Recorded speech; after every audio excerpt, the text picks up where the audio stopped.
Perfect. Yeah. So it's a good place to start. So as a CRA, one of the things, and you were in the class, the first class where Daniel, the CRA coach, was Yes. Presenting in week 12, but he talks about organization, right? So the first thing you want to do as a CRA is get organized. So you're going to have an Excel sheet with all your Excel or Word. He likes to use Excel, where you have all your site contacts, right? So address, phone number, email, contacts. I mean, he spent like 2 hours on this. Yeah? Yeah. Did it make sense? Yeah, I did. Yeah. You did. Yeah, so organization, because like as you've seen, I mean, this is just one study. Well, it's technically two with the extension study, right? So, but it's really one study with, you looked at what, one source binder and then a regulatory binder? That's right. It's not a lot, right? Like as a CRA, when you go on a full day, it's going to be maybe 8 subjects, maybe 4 visits each, right? So that's already 30 visits. That's a big monitoring visit. 30 visits, you have to source data, verify, and then you get the reg binders too. And if there's a lot of sub-investigators on it, it's going to be a lot of people there on the 1572. And then if you had amendments, you need retrainings on all that stuff, right? So we'll go through this report. So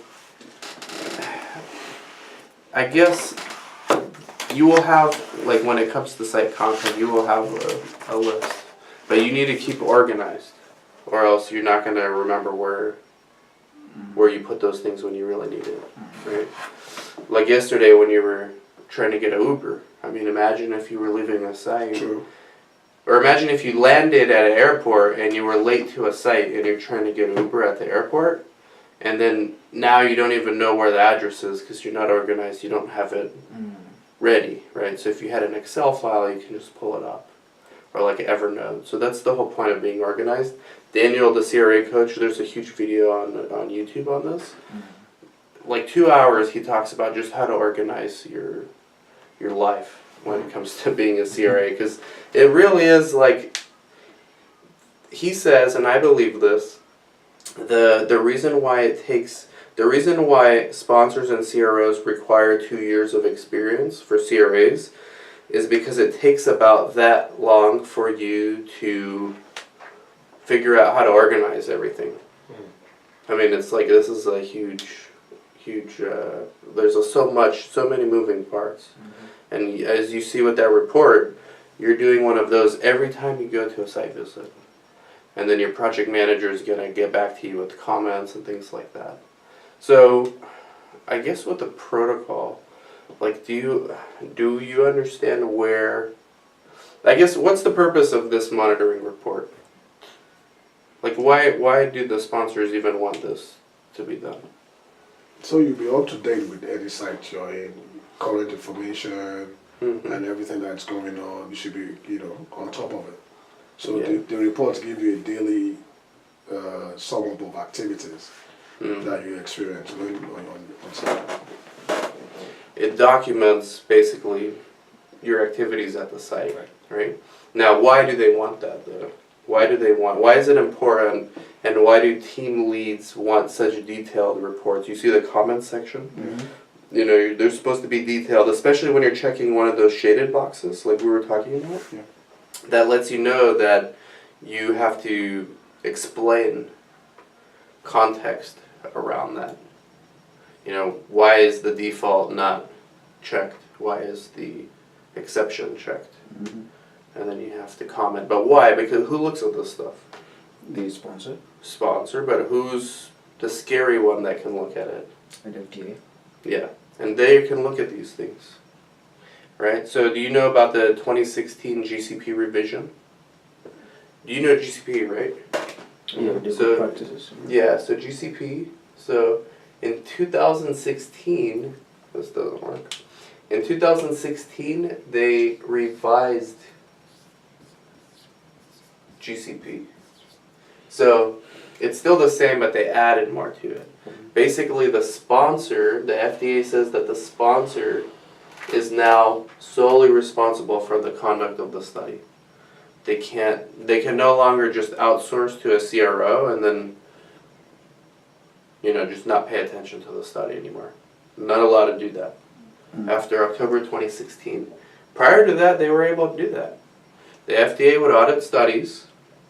They would find these reports and they would say, hey, the CRAs was not documenting properly. They didn't catch these deviations. Okay, and then the FDA would go to the sponsor and the sponsor said, hey, that's the CRO's problem, not mine. Well, this changed that, the revision, right? So now the FDA said it doesn't matter, sponsor, who you chose as your CRO. You don't even need a CRO. That's up to you. But you're responsible for the study. Only you. So now the sponsor's looking at all these reports. They have to approve it. They're also looking at every CRA CV that is on their study, which is why it's very, very, literally looking at every single CV. Even to the point where the sponsors are calling references. So let's say you're hired at a CRO, okay? You go do their training, 3 months, onboarding process, whatever, and then they put you on a study with a sponsor. Well, the sponsor is going to audit all those CVs. So the sponsor is going to call all the references on each CRA CV. And if they don't pan out, they don't want you on their study. So you're not safe once you're in. It's good. It's a first step. You gotta keep your job. Yes. When you're a CRA. Now, as an in-house CRA, that's not necessarily the case. Because in-house CRAs don't do these reports. I was about saying that. Yeah, they don't do that. What in-house CRAs do is they'll manage the reg binders, but they're not on site. So they use something like Interlinks, where they'll put electronic copies of all the essential documents into a trial master file. So that's do you know what a trial master file is? What is a trial master file?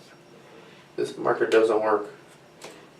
I think it's a file that contains all essential documents about the study. Yeah, that's correct. So what's the difference between a trial master file and a regulatory binder?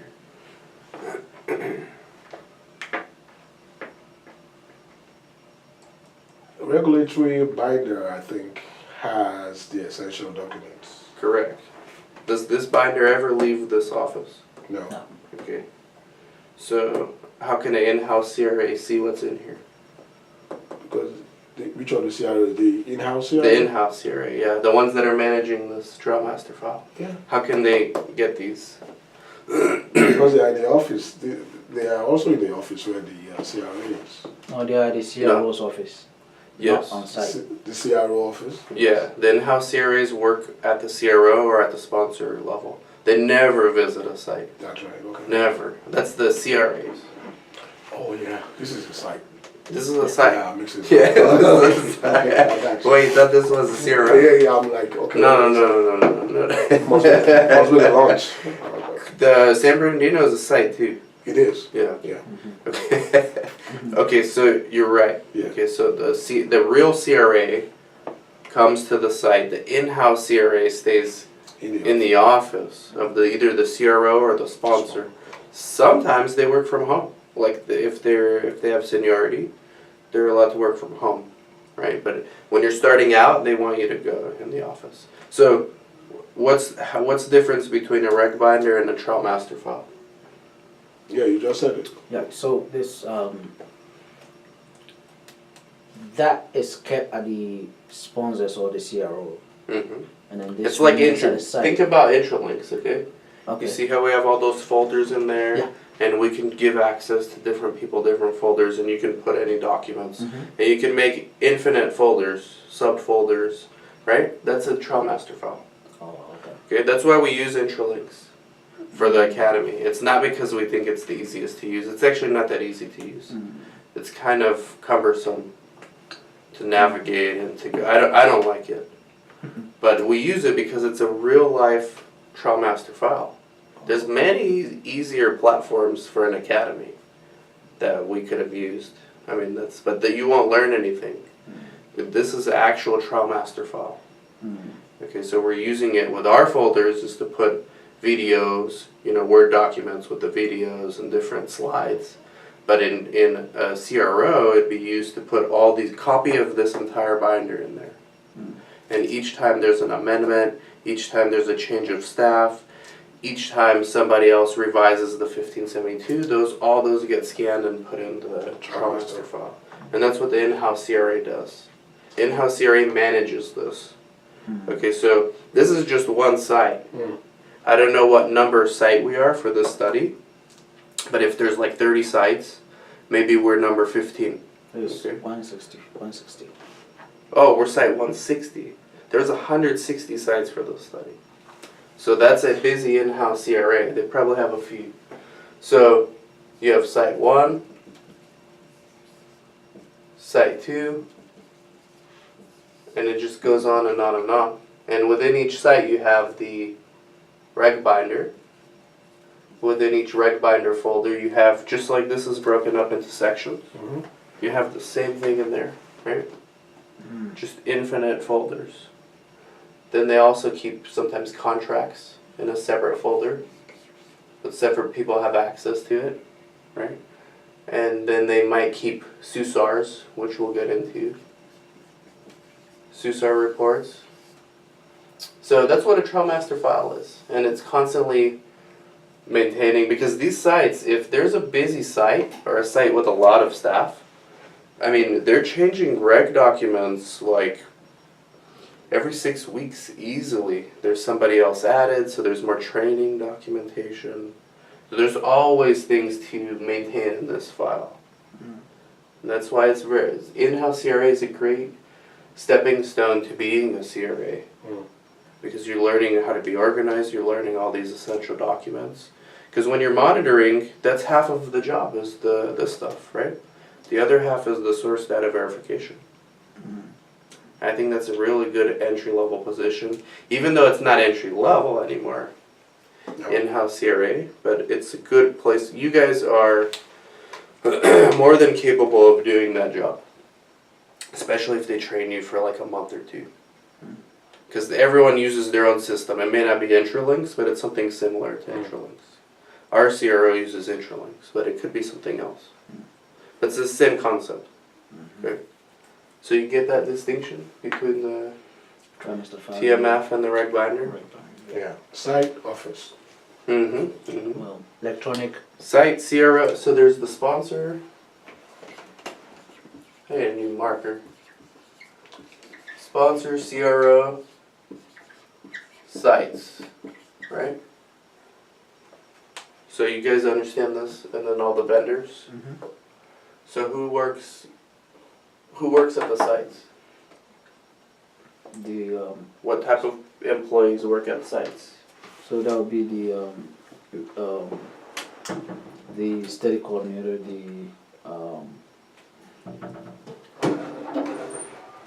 The nurses. Who else? the principal investigator. There you go, PI. Sub-I. Yep.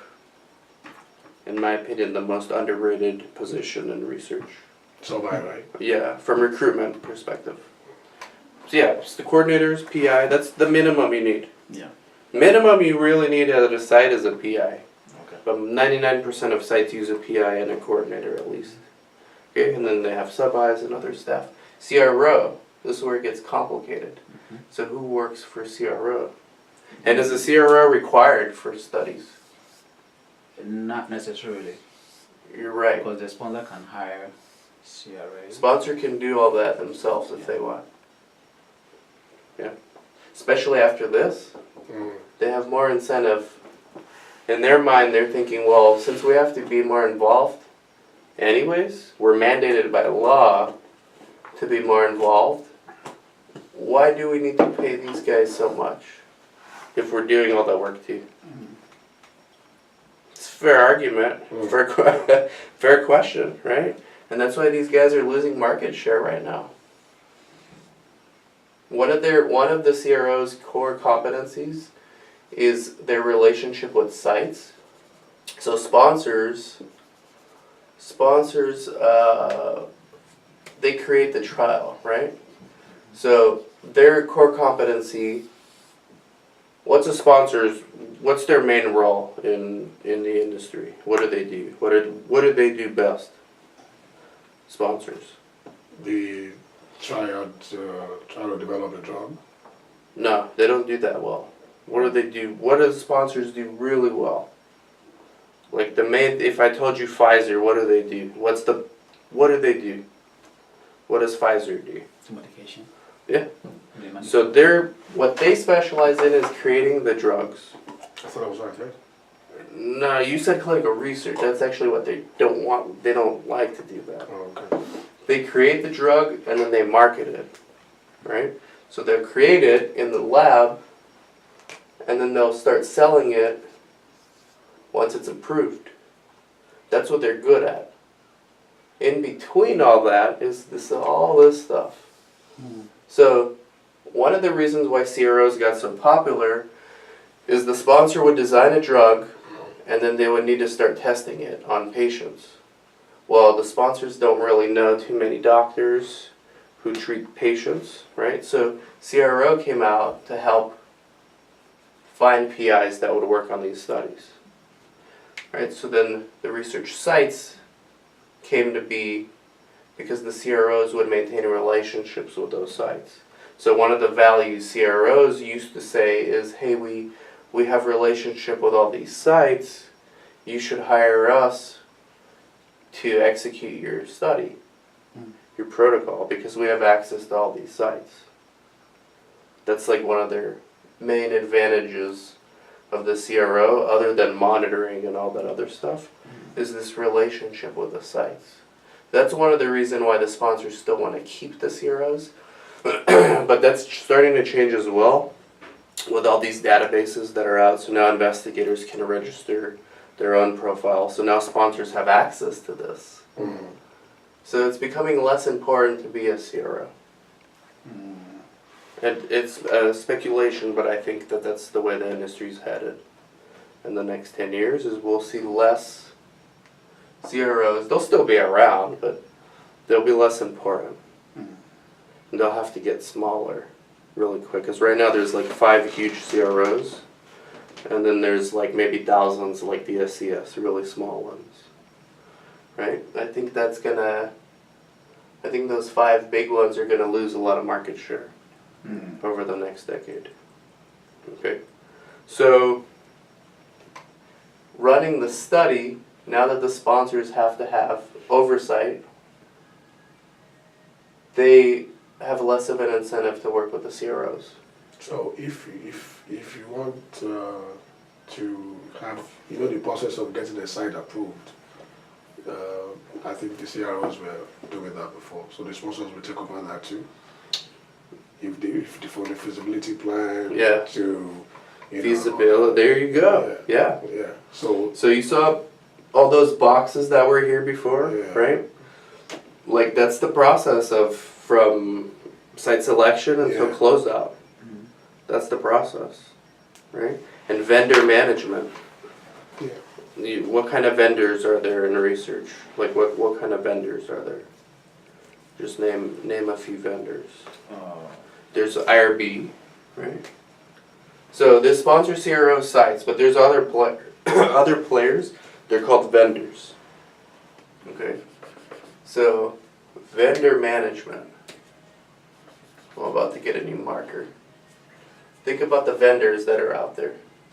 Okay. I'm gonna get a new marker. Every study has an average of 8 vendors per study. Wow. There's a lot.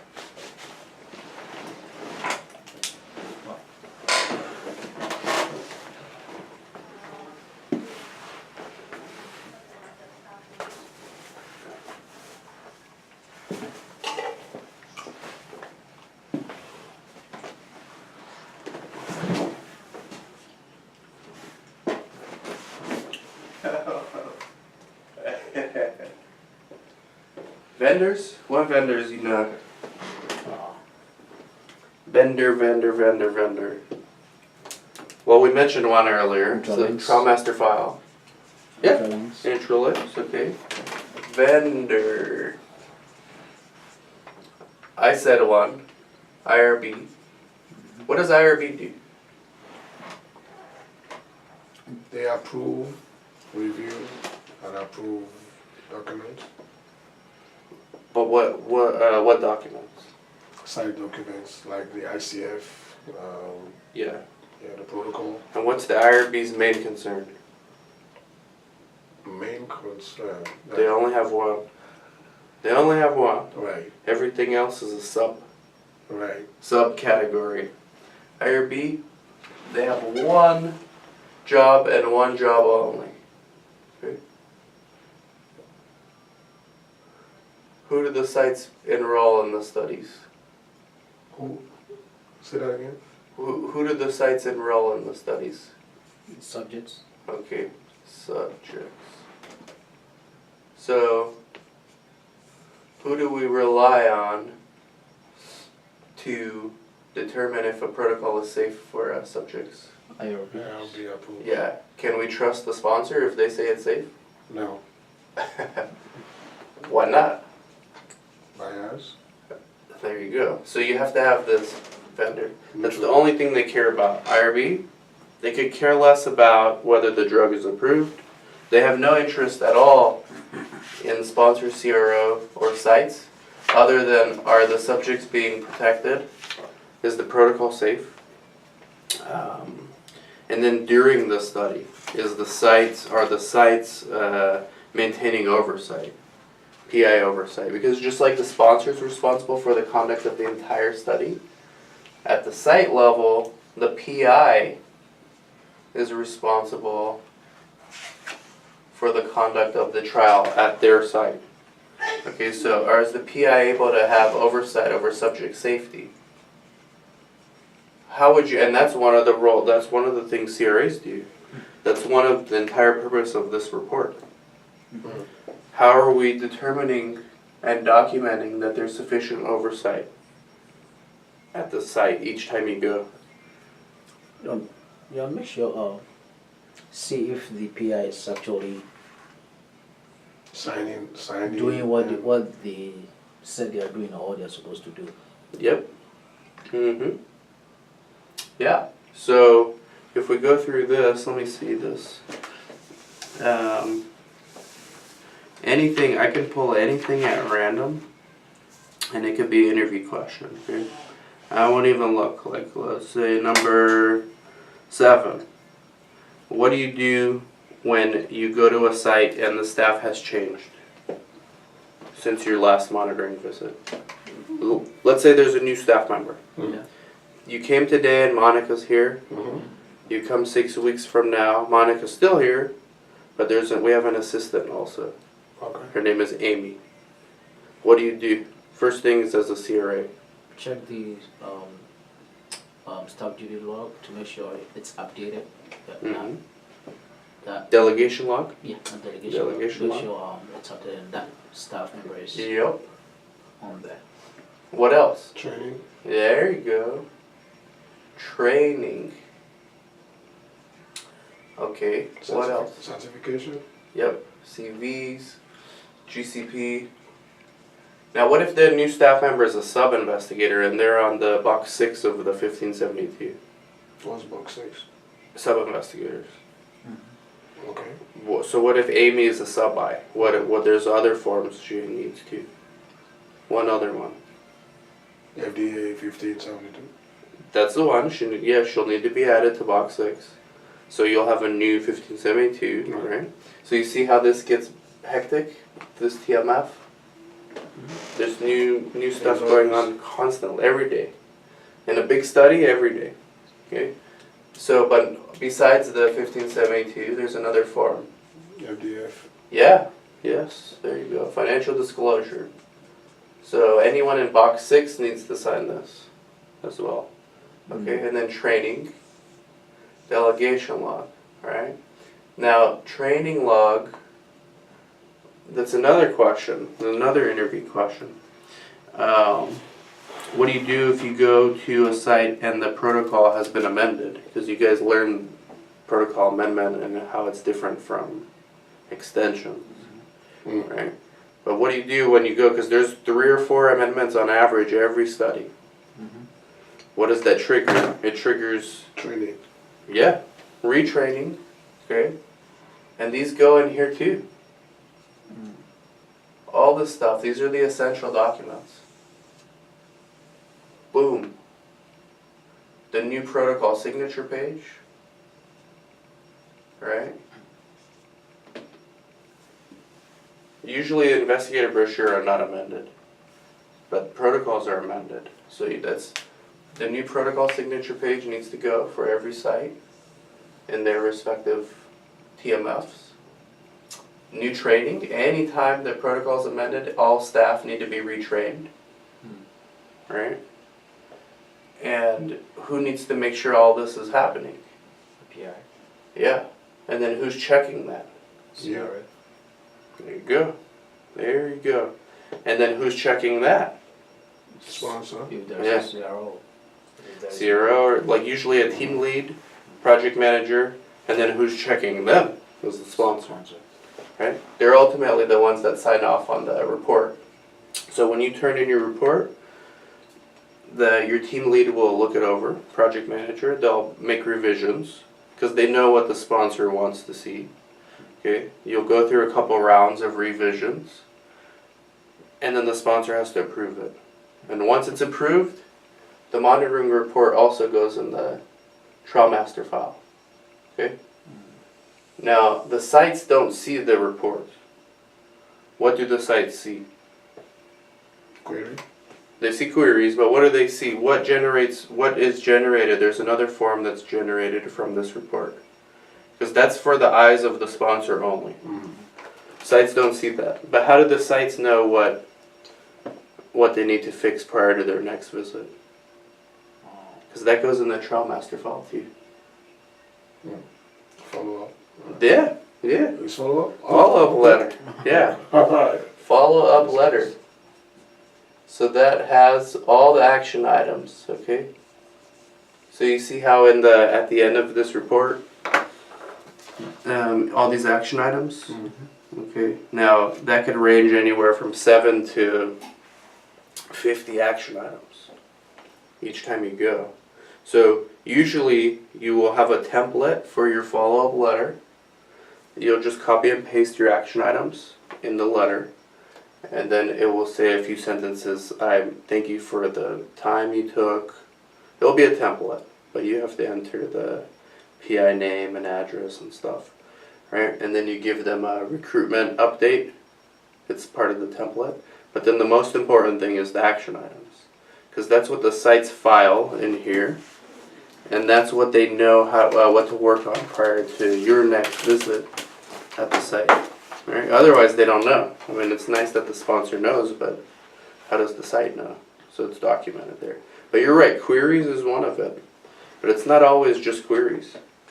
Sometimes they need to do things like update a 1572.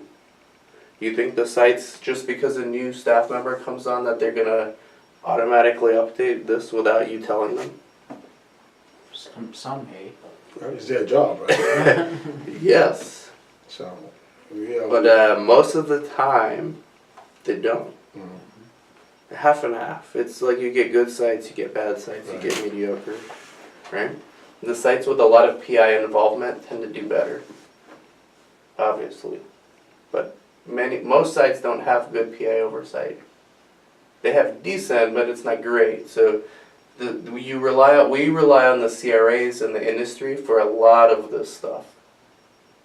Okay, like let's say the protocol's amended, but the protocol signature page was not signed and filed. So what do? And sometimes we don't wait for the CRA.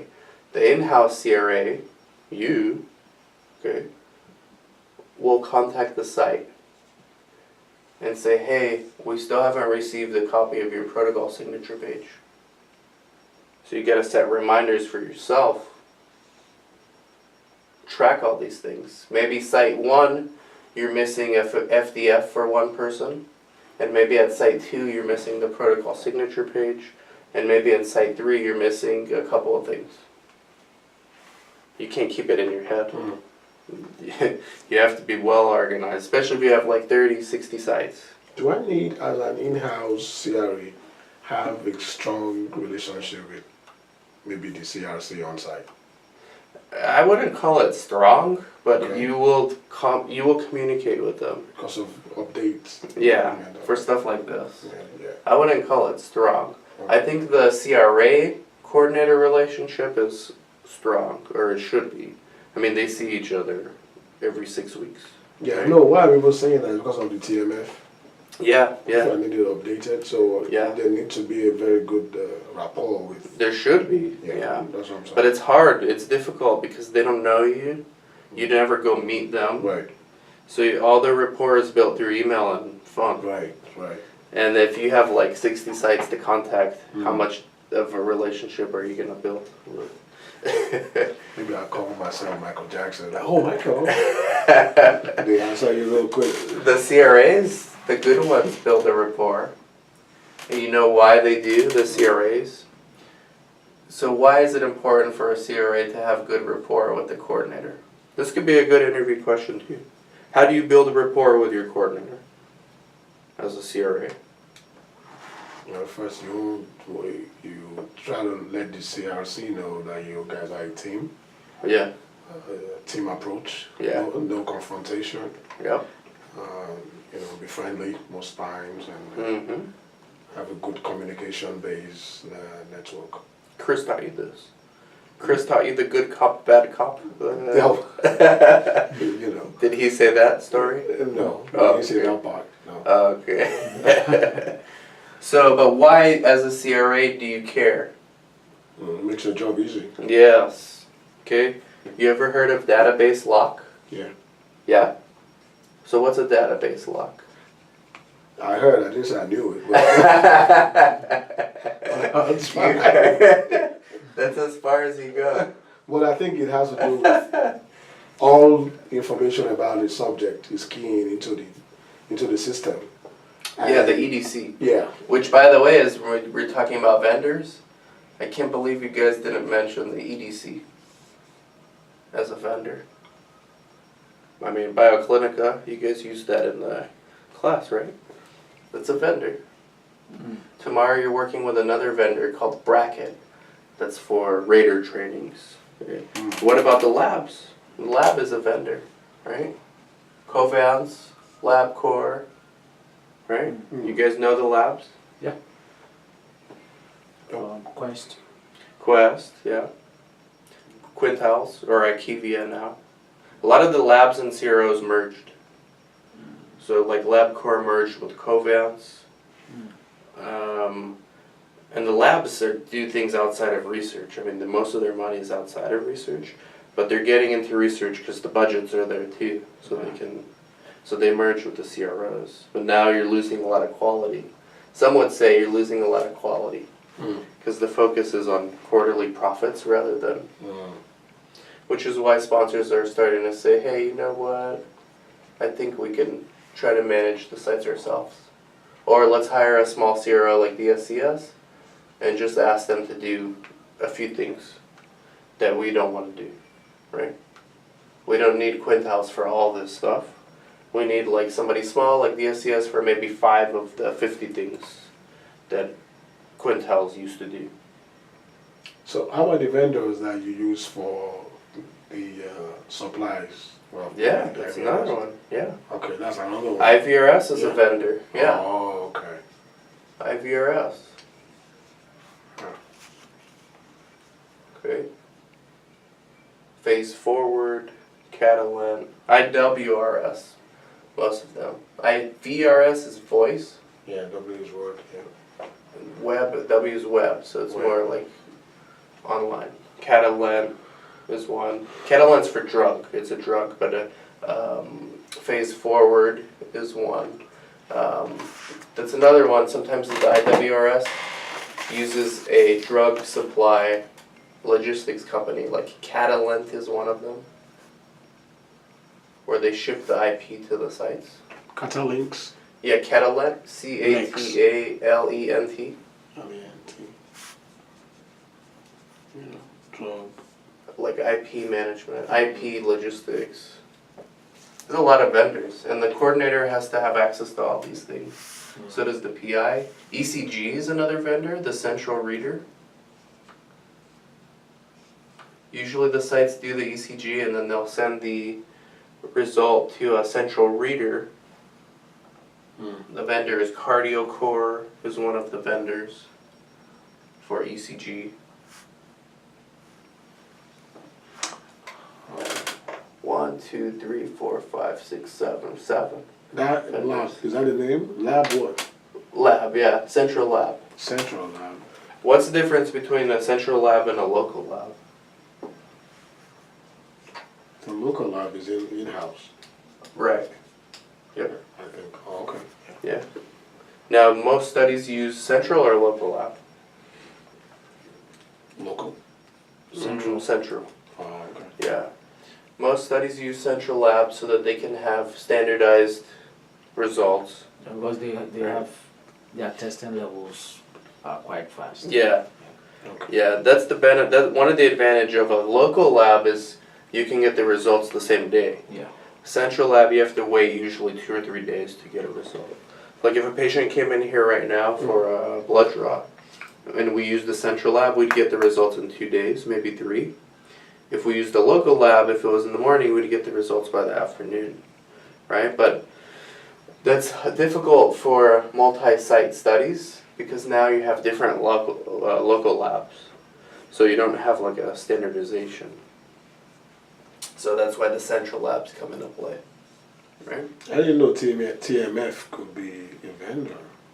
Yeah, they're a vendor, yeah. How? So it's just a company that offers that, like Interlinks. Okay. Because I thought TMF was just a file. Yeah, but it's software, it's complicated. It's like EDC. It's electronic file. Yeah, it's like EDC. Electronic filing system. Yeah.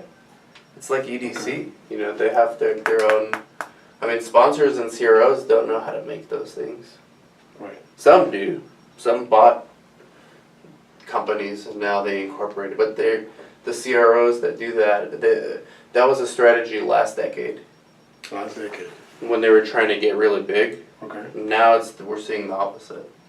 It's more site-centric and patient-centric. Risk-based monitoring has a lot to do with that too. You guys know risk-based monitoring? I don't know. Somebody explained that, right? Yeah. RBM? Yeah, I think, what's his name? Chris. Risk-based versus traditional. Which one uses 100% source data verification? Traditional. That's right. What is 100% source data verification? That,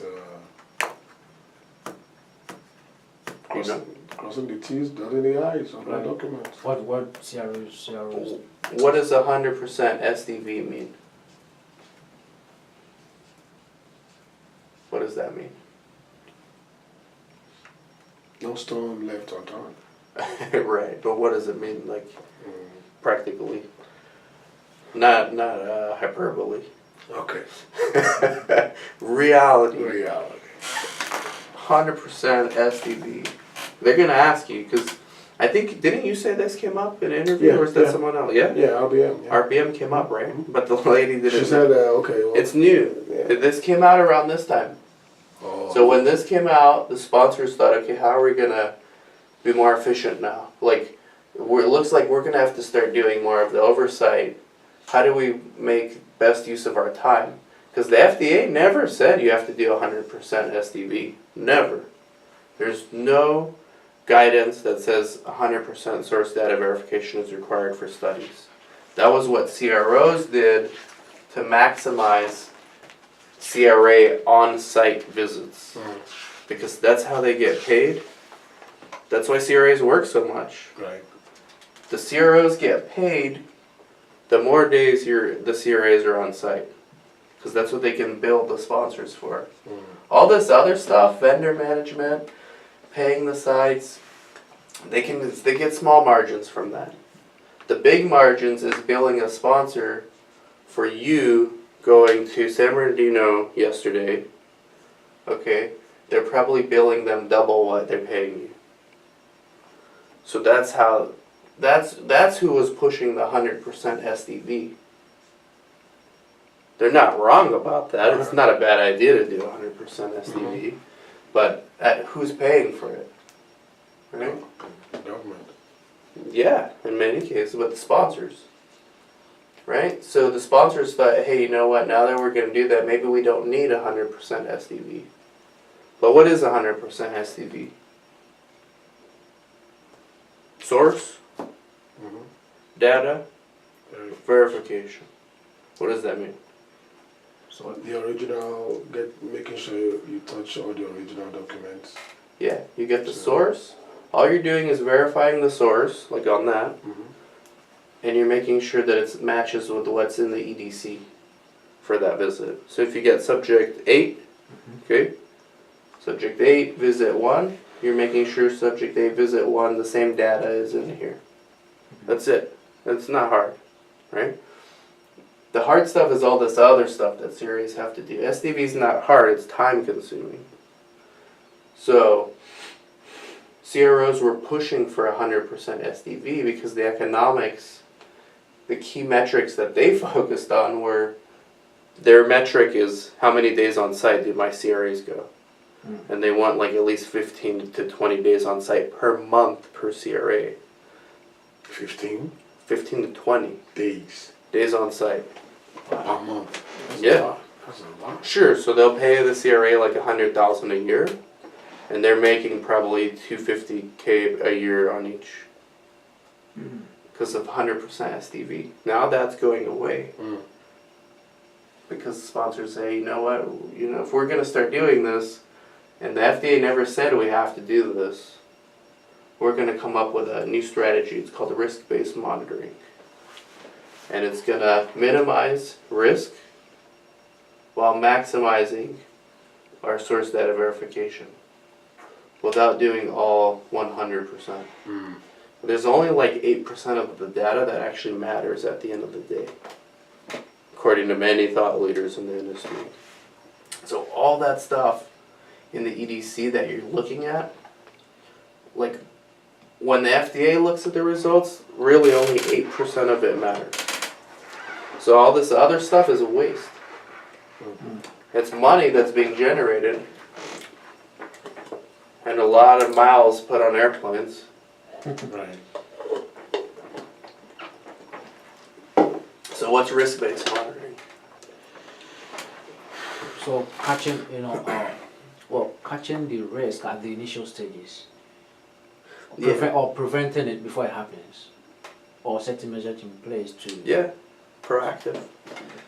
So basically every site is monitored, because with traditional monitoring it's not sophisticated. Every site, no matter whether you're a good site or bad site, low or high enrolling, we're going to do 100% source data verification.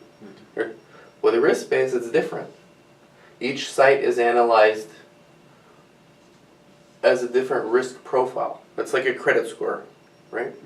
Like each site has its own credit score according to the sponsor. This site might have like a really good credit score. This site might have average. This site might have a low one. So that will change the strategy for each site. So you may actually do 100% SDV at one site, like a new site, or a site that has like a poor history of compliance. And you may only do 10% SDV at like a really good site that's very experienced, they have PI oversight, and the strategy can change in the middle of the study too. Let's say the really good site makes protocol deviations, right? Well, now you're going to go spend more time on site and do more SDV. So risk-based monitoring is just a strategy to reduce risk, but it also changes depending on how the site's performing throughout the study. It saves money to the sponsors. So it's site performance based.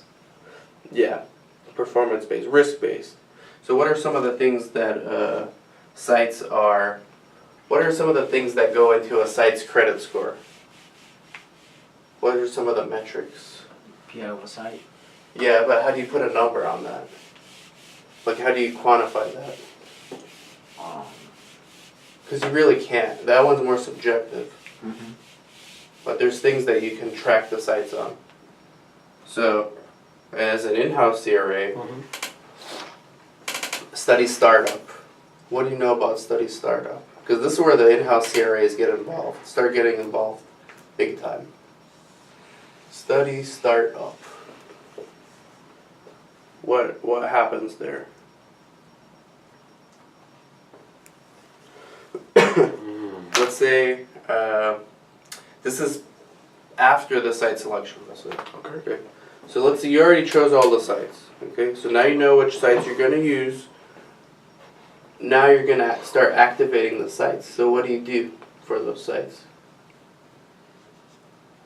Let's say they say, hey, Victor, San Bernardino site, we want to get them activated. Okay, so you're the in-house CRA. Get them activated on their startup. Pre-SIV, so post-SSV. You know SSV, right? Site selection. Yeah. So they're already selected. SIV is what? Site inspection. Okay. So that's when the sites can start screening. So this is the phase we're in right now. Startup. Right? We know which sites we want. We're not here yet. We need to get here. And we're wasting a lot of money right now. Because the longer the sites are not screening, the more it costs the sponsor. So we need this to be fast. So what do we need to collect here? What documents? Confirmation letter. Yeah. But what else? You know this stuff. The site have nothing, okay? Nothing yet. They're given the study, but they have nothing. They don't have this. They don't have this. Nothing. Not even a delegation log? Nothing. So what do you do as an in-house CRA? Tell them to start having something. Yeah, but what? Tell them what? Yeah. You gotta send them something. What are you sending them? Protocol. Okay, protocol, right? What else? ID. Yep. You guys know this. I'm not tricking you. It's this. You know this. Slides. Yeah, but essential documents. Right. Yeah, so they don't have 1572s yet, No. right? They don't have protocol signature page, FDF. investigator brochure, FDF. You need what else you need to collect? IRB correspondence. Yes. ICF. Yes. They can maybe start training. Yeah. But that's after the essential documents. Yeah. So the sites need IRB approval also. Mm-hmm. Okay. So there's an IRB questionnaire that the sites have to send to the IRB.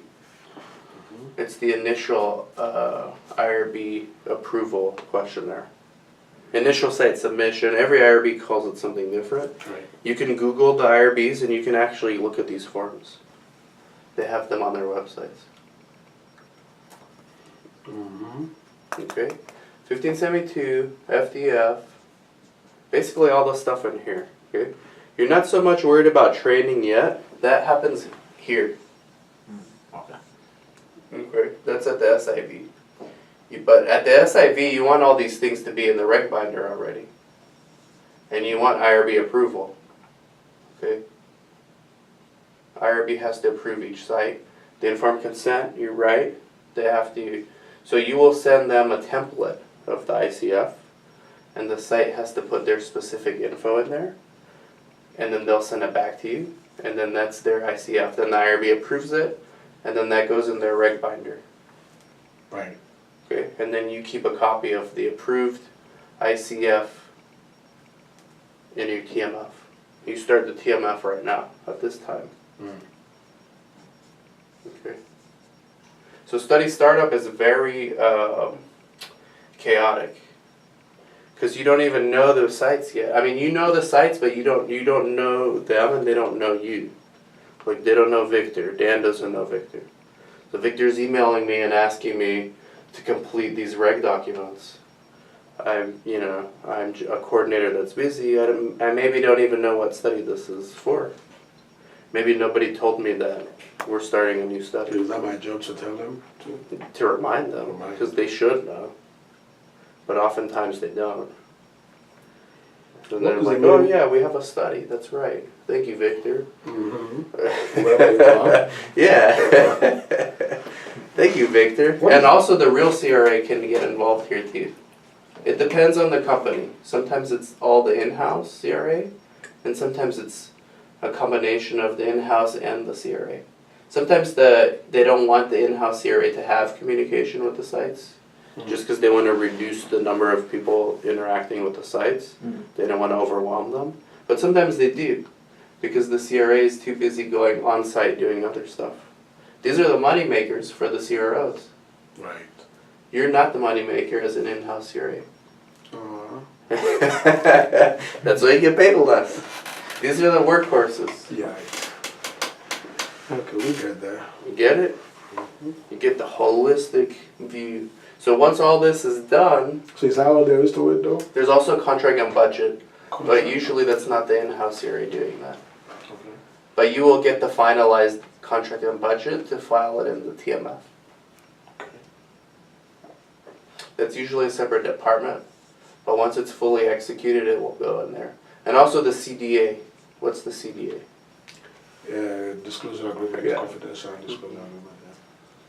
That's also part of that I central don't document. really know. How do you spell budget? Is it a G or a It's a J? BUDGET. DGET. Because I always think GET is get, budget. Yeah, but get. But J, I mean G That's true. with the J is budget. I wonder if it's French. I French wonder word. because I think BUDJET should be budget. That makes more sense. The English language does not make a lot of sense.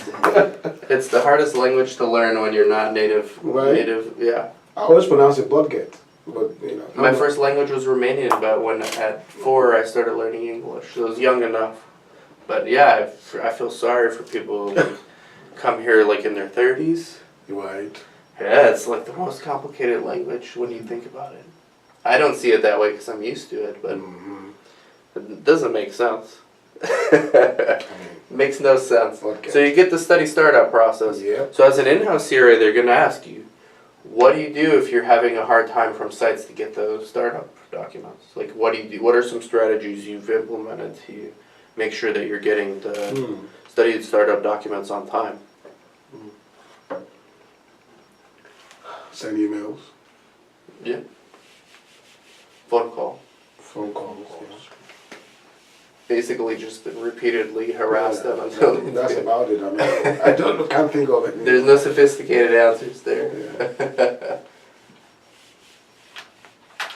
Emails, reminders. Daily reminders, hourly reminders, Friendly reminders. friendly reminders. I remind the project managers to pay the sites because when they're behind on payments, I have what's called the Dr. Pepper method, Mm. and it's every 15 minutes. So you start at 9 a.m., you end at 5, and every 15 minutes, and I only start at those times because that's when they're there. Not, I would go all day. Every 15 minutes, 9, 9:15, 9:30, 9:45, 10, 10:15, I call. Wow. It never goes past 2 p.m. that somebody doesn't get back to me. Happens. Dr. Pepper method. You have to be highly caffeinated. I've actually paid people to just call.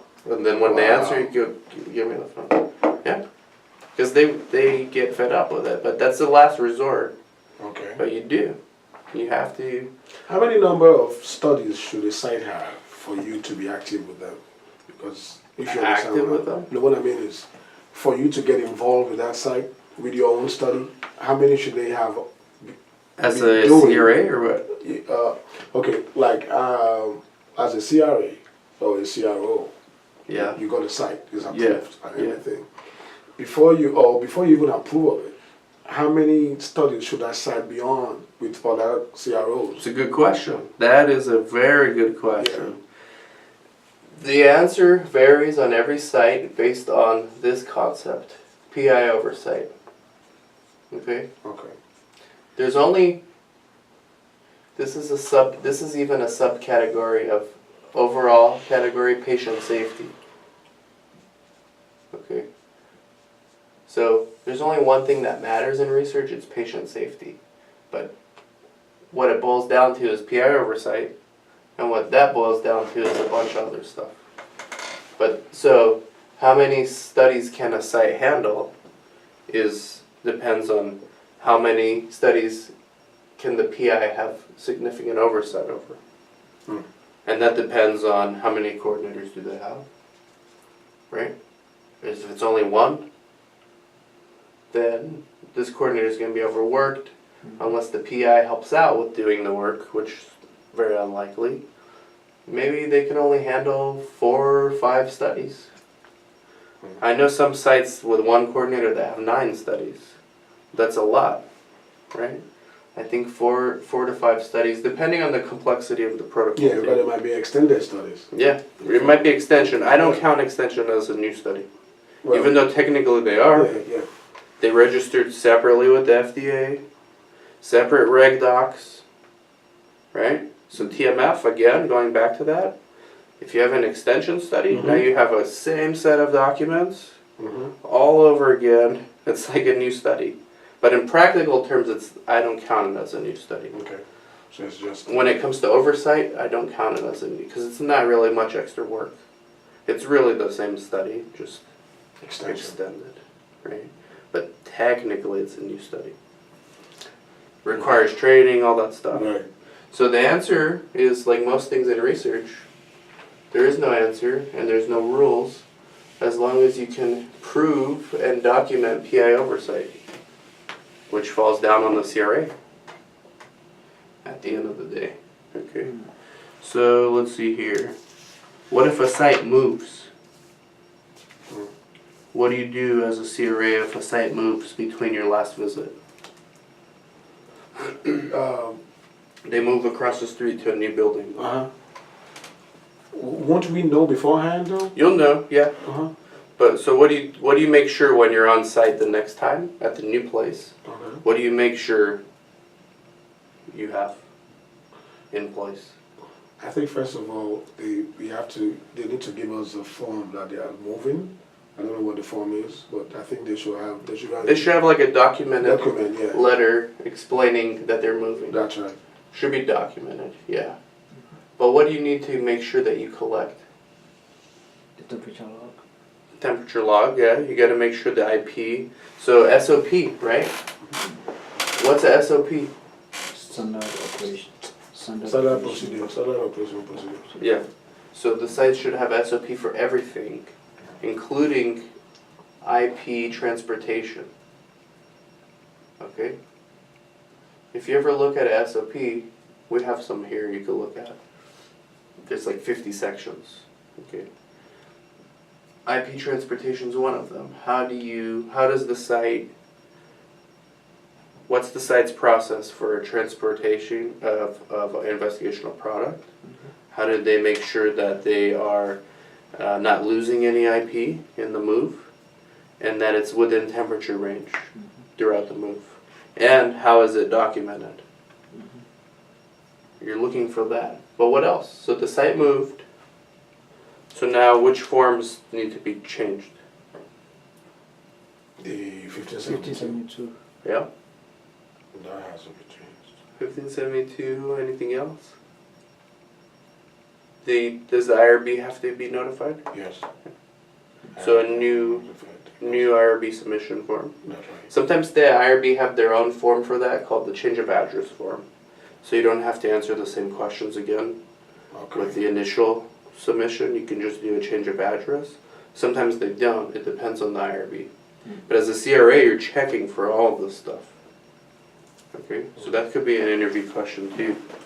What do you do for if the site is not enrolling as many patients as they said they would when you go visit? You can suggest how it can work. Yeah. To help them out. Yeah. So what are some strategies you would suggest? Copy and paste. What I mean is the experience you have from other sites. Yeah. Aha. It works. There you go. Pick one or two things that Best works. practices, yep. And that's So- actually copy and paste. Those are called booster visits. Okay. I think we cover this in the academy. Just a little bit. We talk about this. Booster visits. So you go for no other purpose other than to encourage the site to recruit more. Now, the first thing you got to do is find out why they're not recruiting. That's a huge. Without this, you don't know what strategies will work, right? Right. Because why? So maybe the site doesn't have the patients and they lied on their survey. Happens all the time, right? Or maybe they do, but Monica's too busy with other studies, Right. right? Or the PI doesn't care about this study. How do we know? Because the strategy is different for each of those, right?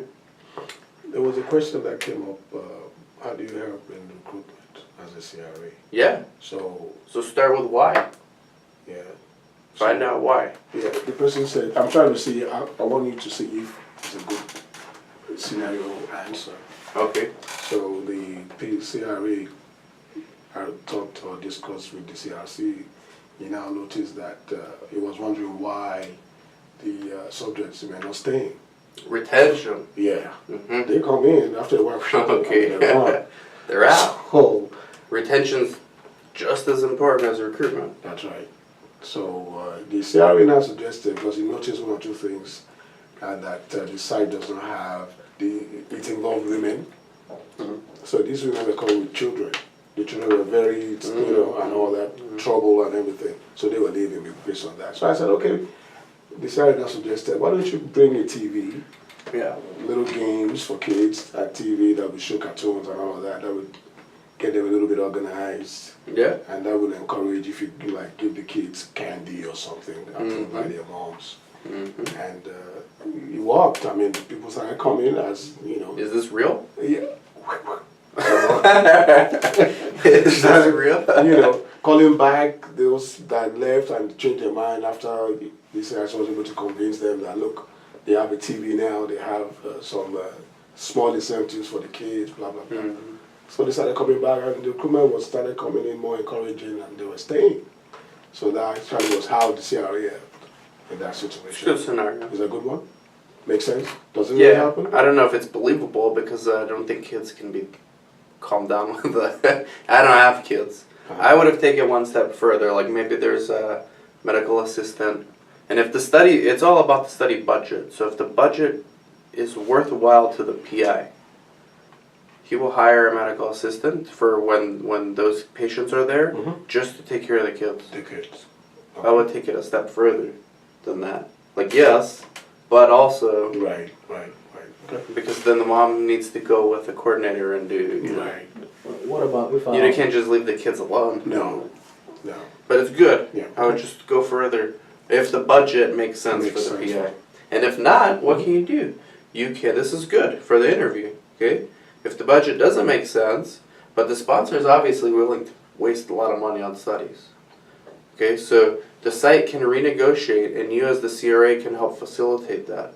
Say, hey, PI, go renegotiate your budget with the sponsor and request and justify. Anything will be approved in research if you justify why. Right.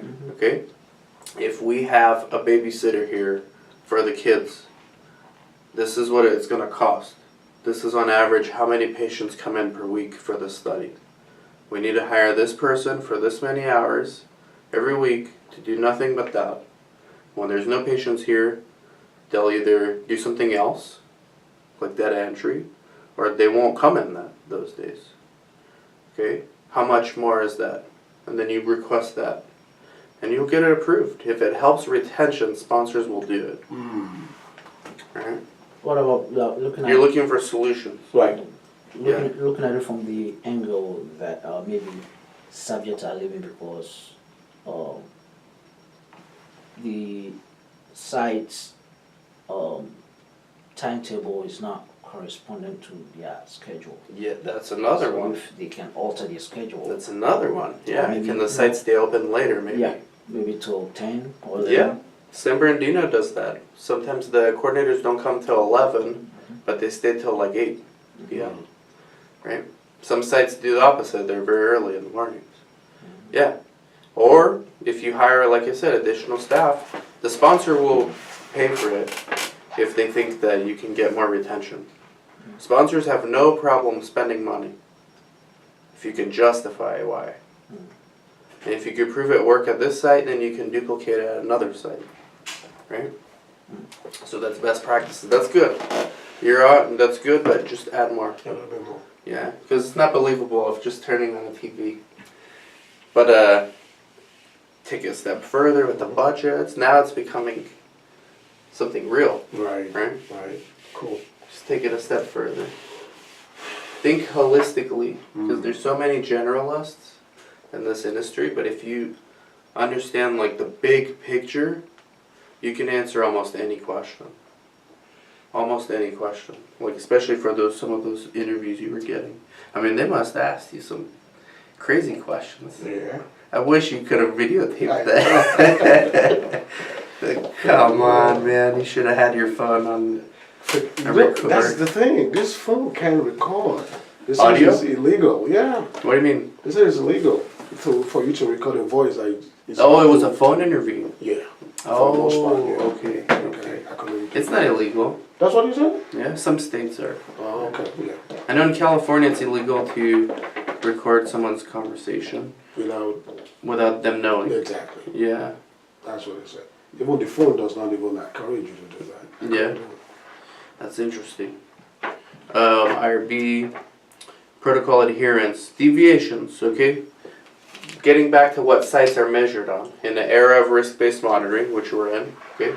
What are some metrics that sites are graded on? So one, this is how we got down the rabbit hole of study startup. Okay? Remember how I said that this cost money all this time? Yeah.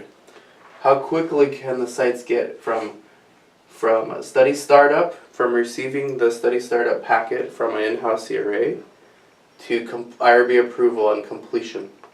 How quickly, right?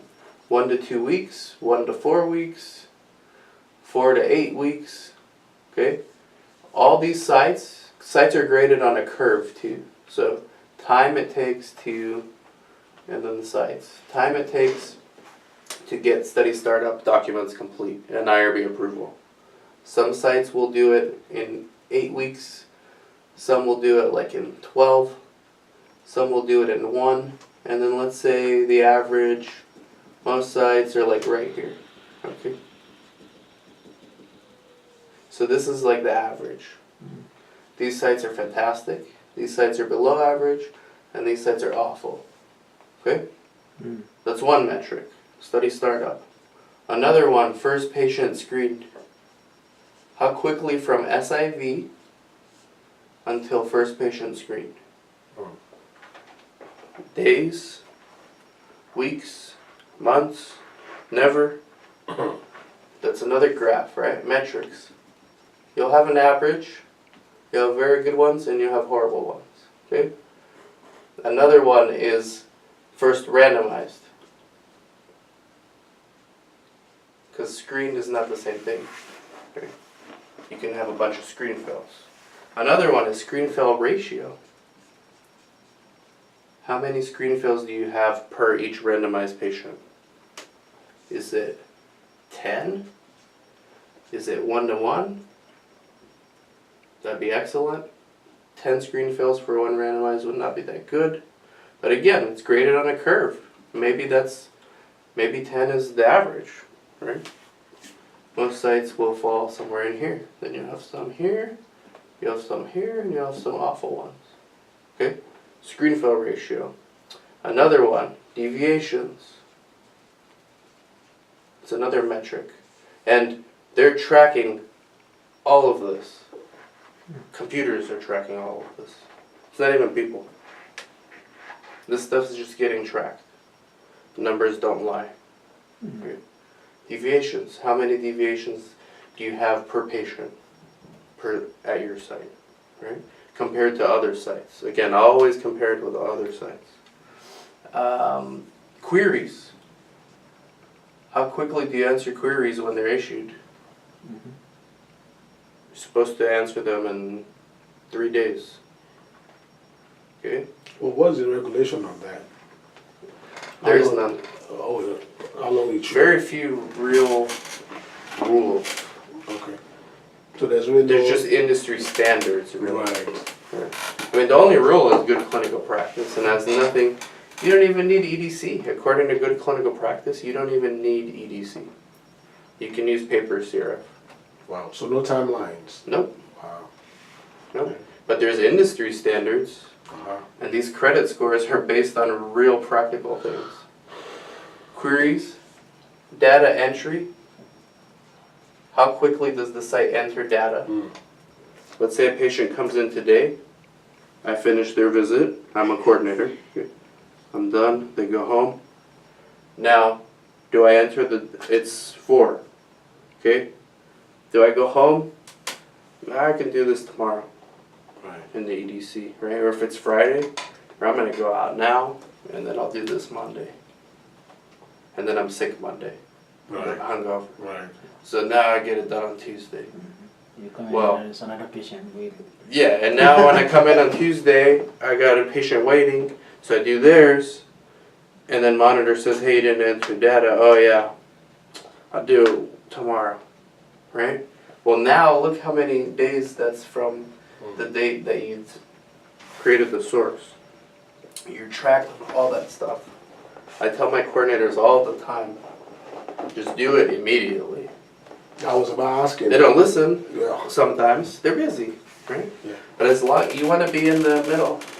Right. If you can, you want to be excellent. You definitely don't want to be here. How does contemporaneous come into that? What's that? Alcoa. Alcoa. Oh, Alcoa. The first C. Alcoa C. The contemporaneous. Well, so that's the thing, right? Time frame. This C is for Complete. Yes, complete. So this is contemporaneous. Mm-hmm. This relates to source.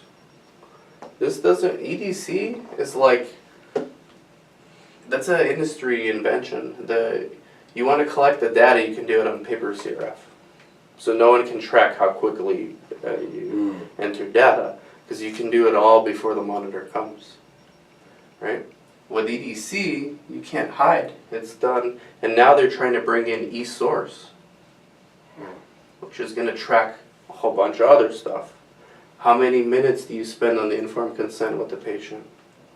How many minutes per page of the consent do you spend? Is it 20 seconds per page? 5? How are you possibly explaining the risks and benefits of a study to a patient in 5 seconds? 5 seconds, yeah. Is it 50 minutes? Is it 30? Some sites are going to hate this. They're going to get killed by this metric, right? Same thing with the eSource. Right now this is paper. So you're filling out the source vitals, right? Sometimes you just do it fast and then you do the ECG, right? Well, with eSource, and then you go back and you correct the mistakes, right? That's Alcoa. With eSource, everything is tracked. Time stamped. If you go back, make a correction. You can't just, if you mess up on a paper, throw it away and start over. This tracked. All this stuff's being tracked, okay? So Alcoa doesn't really factor into this stuff too much. But this is like all the practical implications of risk-based monitoring. And based on all of this and a whole bunch of other stuff that it's not as simple to talk about, they create a site's risk profile, okay? Based on all this stuff. So, that's a lot. That's a lot for the sites to worry about, right? So study startups, very important. Yeah, so for study startups, for any site, for in-house CRA, we give them all this 1572, All the essential documents. all the essential, basically. For That's them to basically start how you differentiate a reg binder from essential documents. Is the stuff that changes a lot, and the stuff that you give at startup is the essential documents. The stuff that can be changed, right? Now delegation log, okay, like you can't track those things. And how could, from all these metrics, you can't really, you can assess subjectively PI oversight, but you can't like quantify it based on this, right? But the site credit score is a PI credit score for that study. So that's kind of how they assess that. And it's called the golden number. There's some companies trying to be the standard for, like a FICO for sites. We're not there yet, but they're trying to do that. BioClinica is one of them. Oh, we're using their EDC in the academy. BioClinica. The EDC in the academy, they're very big into this stuff, tracking data, and they're trying to pioneer the site credit score. They're calling it the golden number. They're trying to get that the industry standard. There's a lot, and it makes sense to be that, because that's going to be the source for how a sponsor is going to know if a PI is good or not good, based on, forget about what they tell you in their surveys. Right. This is real, right? They can say anything they want in their surveys. I could say I could play basketball like LeBron James, better than LeBron James. Oh yeah. Yet they'll call me in for an interview. That's They'll right. give me a basketball. That's right. The first shot, they'll know. Even based on how I catch the ball, they'll know. Okay. SAE. SAE. That's another one too. AEs is another metric. AEs. Maybe Chris talked about this, maybe he didn't.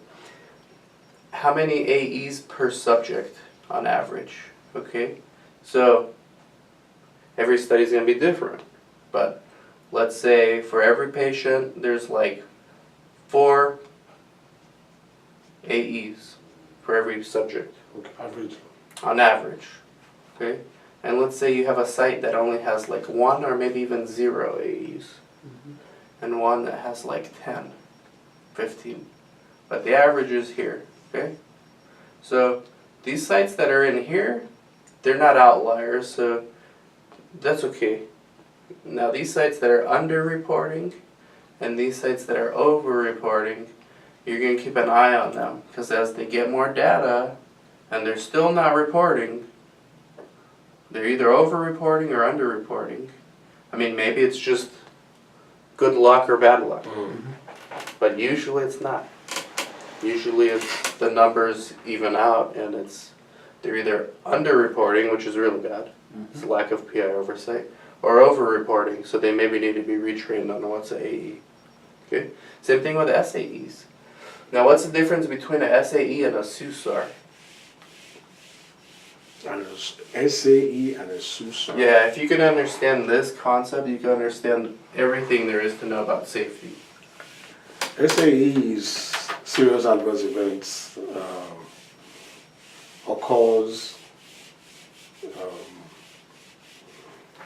when a subject develops a condition through hospitalization, life-threatening disease or situation, or Puts the patient's health and life in immediate danger, yeah, right? exactly. SAE. Yeah. And what's a SUSAR? Suicide. Sorry, so Okay, go ahead. yeah, when it's like linked to the IP. Aha! Yeah. Very good. Very clear. That was good. I never even explained it like that. Well, this is when we know or suspected. Okay? Suspected, unexpected, serious adverse reaction. Here it's just anything. I can be in a study, I could be eating like chicken, and I choke on a bone, and I go to the hospital. Well, that's a SAE.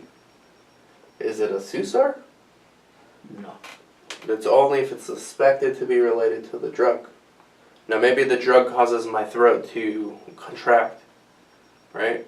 And then but then the medical monitors and the people who wrote the protocol, they know this already, right? So then it could be suspected. So what's on that when an SAE happens? What does the site do? What do they do immediately? Report to IRB. Okay, IRB. Who else? Sponsor. Okay, sponsor. And this is the initial report, initial SAE report. And then there's a follow-up report too. Okay. That's when the SAE is resolved. They'll submit the initial, and then when it's resolved, they'll submit the follow-up. And this should be within 24 hours of the event. Right. By the way, it's another thing they track. How quickly, well, anything that can be tracked is tracked. Now, with the risk-based monitoring and all the technology we're using. Okay, so what's on the initial report? Because if the patient goes in the hospital, they're most likely going to be withdrawn from the study because they can no longer be compliant with the study drug. Unless they're released on the same day, then they can get a waiver. It depends on the protocol. Medical monitor gets involved. Which, by the way, do you know what's a medical monitor? A doctor? Yeah. So how's a medical monitor different from a PI? He's not in charge of the study. Right. And can either be also be the subject's primary care provider? Medical monitor? Mm-hmm. No. No, medical monitor. Oh, okay. Who do they work for? The sponsor. Who? Sponsor. Yeah, or CRO. Yeah, sponsor or CRO. I was thinking of something else. Yeah, you're thinking of the emergency room doctor. Yeah. Okay, so sponsor, CRO, medical monitor, the PI works for the sites. Okay, so now if a patient goes into the hospital and they're released the same day, okay, it's still a hospitalization. Technically, they're still taking the study drug. Okay, the hospital said false alarm, the patient's okay. We hospitalized him for an hour, but we release him. Okay. Can the patient continue in the study? Yes. But who decides that? PI. Or the medical monitor. PI and the medical monitor. Yeah. We'll discuss. Because it's no more an SAE. It's not up to 24 hours. Well, if they're correct, it depends on the protocol too, and how the sponsor wants to define the SAE. Right. Yeah. So the medical monitor will make that determination with the PI. Okay. Now, if they are hospitalized, then the ER doctor wants to know, hey, we don't know what drug this patient was on. They could break the blind. Okay. And that's the ER doctor. With the PI is the only one who could break the study blind. Oh, okay. Yeah, that was confusing. Breaking the blind. Yeah. So if there's an envelope in the drug, kept with the drug, it's sealed, and it has the unblinding code. Only the PI can do that. Okay. But once you unblind the patient, they're done with the study. That's it, right? But you'll find out if they're on drug, IP, or placebo. Mm-hmm. Okay. Then you tell the ER doctor, and then if they are on the drug, so if it's found that they are on placebo, it's obviously unrelated to the study drug, right? So it's not going to make a SUSAR. If they are taking the study drug, now the medical monitor will look at the initial report from the PI, and the initial report has severity, causality, and then like a narrative of what happened. So severity is like a scale, 1 to 10, and then causality, is it likely related to study drug in the PI's opinion? Only the PI can fill this part out, these two things. Okay? If the PI says yes, it's likely caused by the study drug, and the medical monitor agrees with the sponsor, it will make the SUSAR report. If it's not, or if the PI says maybe, then the medical monitor and sponsor will decide if it should make it or not on the SUSAR list. Okay? Now, if it makes the SUSAR list, the follow-up report needs to come also, no matter what. Initial and follow-up, no matter what. Okay. If it makes the SUSAR list, what's the purpose of this? Do they just like to make more forms for no reason? What's the purpose? Of SUSA. Then, I think SAE versus SUSAR. an investigation is, an investigation into the drug begins. Yeah. But so remember, this is not the only site doing the study. Okay, so they'll compare it to the other side? Yeah, but let's say patient comes in here for this study, okay, and he faints, and the PI thinks it's related to study drug because he knows the investigator brochure, and he say, this could be related. So now it goes on the SUSAR. So now the day's over, and the next day, and then there's a site in San Bernardino doing this study. How are they informed of what happened at my site? How are they going to be informed? Yeah. Phone call? No. So let's say I'm doing the study. I'm the doctor. This is my site here in Costa Mesa. Okay. Patient came in, SAE. I filled out the report. The weeks go by. I do the follow-up. Weeks go by. Now the medical monitors puts it on the SUSAR report. Right. Now I'm already doing other stuff. Other sites doing the same study don't even know what happened. Right. They have no clue. So how does the sponsor inform all those sites of what happened? What if they get someone that faints? So there'll be an update of... But how? Suspected, unexpected. It's a form. This is a report that goes out to all the sites. Okay? As soon as these two things happen, and it makes this list, the sponsor and the IRB generate a report for that SUSAR. Each SUSAR has its own number. Okay? It's going to have all this information. What happened exactly. Okay?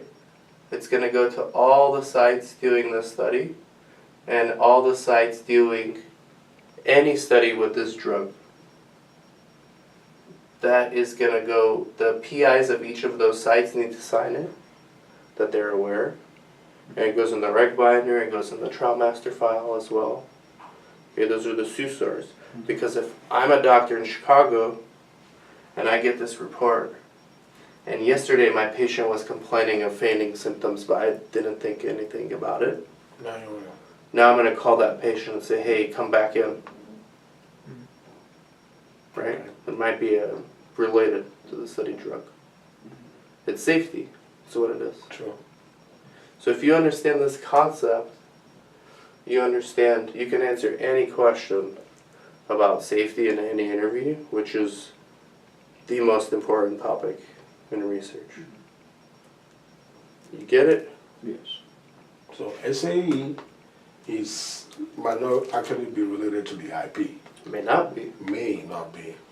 I can eat on a sandwich and go to the ER. Right. Even though you're in the study, Yeah. so it doesn't relate to you. I can get struck by lightning Right. and go in the ER, right? So the only difference too though is in SAE the report goes to the IRB and the sponsor only. Correct. But in SUSA it goes straight to everybody that is involved in different sites. Correct. I think that's a major difference. Yes. Yeah, because they believe it might be related to this. It's suspected. That's right. Yeah. It's more narrowed, SUSA. Yeah, it's filtered because you might have a bunch of SAEs, but there's maybe 100 SAEs in a study. That'd be a lot. And then, but maybe only 15 to make the SUSAR report. Okay. I get it. Yeah, that's it took me a long time to understand this difference too, because I assumed every SAE was sent to all the sites, Okay. but it's not. They condense it. Yeah, SAE is sponsor, IRB. That's it. Yeah. SUSA, Or NTMF too. That goes in the TMF. definitely. Mm-hmm. But SUSA's only Go to the sites all sites that are working on the IRB. for patient safety. For patient Now sometimes they do send all the SAE reports to all the sites, which is why I was confused. But they got more sophisticated lately with separating the two. And some sponsors still just send any SAE, all the SAEs to all the sites, just to be safe. You know? Who is responsible for making sure all sites know? Is it the sponsor? Sponsor. Or is it the IRB or PI? Who? Sponsor's responsible. Okay.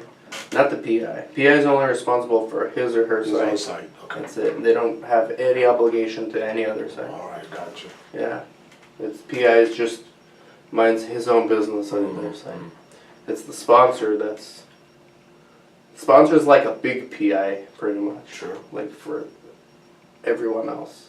He's a big daddy.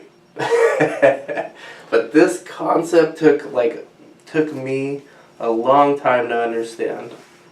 And Yeah. just recently, really understood the Yeah, difference. you actually made it sound so easy to understand. Yeah, see, with these interviews, it's all about concepts. It's not really about details. Because the details, I mean, they can, if you just memorize facts, if they ask you the wrong question or the wrong way, you're just nervous and you know, it doesn't fit in your program, in your algorithm. But if you know concepts, you can go a number of ways with that. Like your recruitment question, you know, Yeah. how we went back to the budget. True. Like those are just concepts, right? It's you'll do much better if you learn concepts rather than just like little details. So you guys get that? The difference? Best. Okay. We can get some water. Yeah, get some more. IP, investigation of product. So we talked about it a little bit. Excursions, right? Let's say you go to a site and there's a temperature excursion, right? But the site wasn't even aware of it. You, as the CRA, looked at the temperature log, and you saw that there was many excursions, and the drug was already given to patients. Matter of fact, many times. So, what do you do as a CRA? The site's not even aware that they have an excursion. Yeah, talk to the coordinator. Yeah, PI or coordinator, yeah. And well, what do? You're gonna tell them, hey, you had an excursion. Ask. And the coordinator will say, okay, I didn't know. What do I do? What do you want me to do? Am I gonna drink my coffee? What are you gonna do? Tell me I'm going to report. Yeah, I'll let the sponsor know. Or the Yeah, sponsor CRO know. So you will probably go to your team lead. Okay. And then the team lead is gonna want you to get details about which subjects were affected,